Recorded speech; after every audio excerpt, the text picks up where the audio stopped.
também os rebanhos, os bois e os camelos.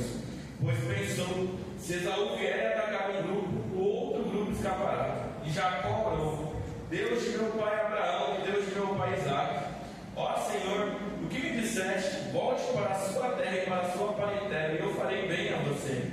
Sou indigno de todas as misericórdias e de toda a fidelidade que tens usado para com os teus servos, pois com apenas o meu cajado atravessei este Jordão. Já agora são dois grupos. Livra-me das mãos de meu irmão Esaú, porque temo que ele venha e ataque a mim e as mães com os filhos. Pois tu disseste: certamente serei bondoso com você, e lhe darei uma descendência como a areia do mar, que de tão numerosa não se pode contar. Irmão, eu estava meditando nessa passagem essa semana, e essa passagem nos deixa um ensinamento tão grande. Na verdade, a história de Jacó como um todo traz vários ensinamentos para a nossa vida, mas um ensinamento muito forte que eu tiro disso aqui é o fato da gente ter que enfrentar o nosso passado. Porque se a gente pegar a história de Jacó, a gente vai ver que Jacó era enganador, porque ele roubou a primogenitura de Esaú e também roubou a bênção de Esaú. Ele enganou o próprio pai para roubar a bênção. Então Jacó sai da terra dele como enganador.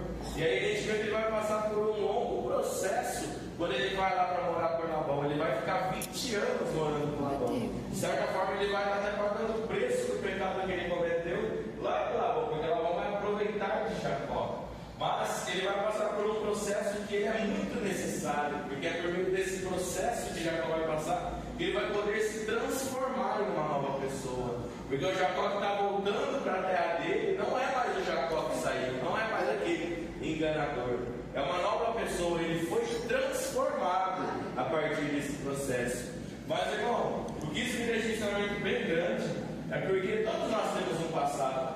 E às vezes pode ser que você tenha alguma ponta solta no seu passado. Talvez tenha alguma coisa que você não resolveu ou que ficou mal resolvido. E que nós devemos voltar para resolver isso. Porque é interessante aqui, Jacó está morando na terra de Labão e Deus vai lá e fala para ele voltar para a terra dele. E promete que ele vai cuidar de Jacó.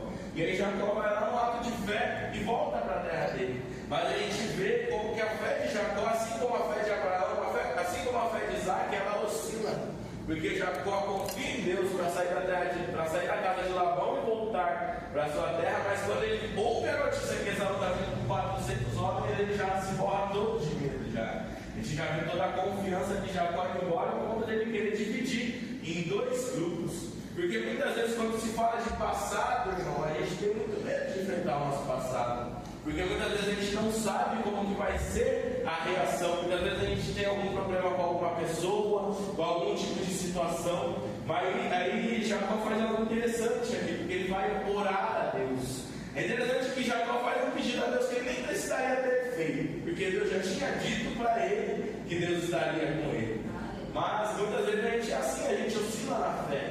Mas nós precisamos, irmão, dar esse passo para enfrentar o nosso passado. Porque muitas vezes quando a gente se converte, quando a gente aceita Jesus, e muitas vezes a gente tende a romantizar muitas coisas. E o interessante da Bíblia, irmão, é que a Bíblia não romantiza nada. A Bíblia é sincera. Todos os fatos que estão aqui são todos sinceros.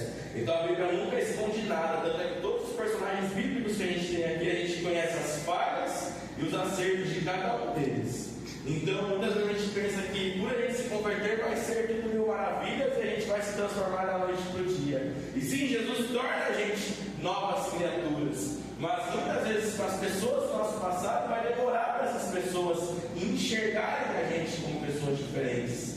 E muitas vezes não vai ser por a gente falar que nós se tornamos diferentes, não vai ser por a gente querer insistir de alguma forma para mostrar para essa pessoa. Não, a gente tem que mostrar pelas nossas ações. A gente tem que mostrar, agir de fato como servo de Deus. Mas nós não podemos ter medo. Nós precisamos enfrentar o nosso passado. Porque se nós não enfrentarmos o nosso passado, é uma arma na mão do adversário também. Inclusive uma arma que pode afastar a gente de Deus. Então essa é a mensagem que eu quero deixar para hoje. Que Deus colocou isso no meu coração e sempre permitiu que eu compartilhasse com você, porque talvez haja algo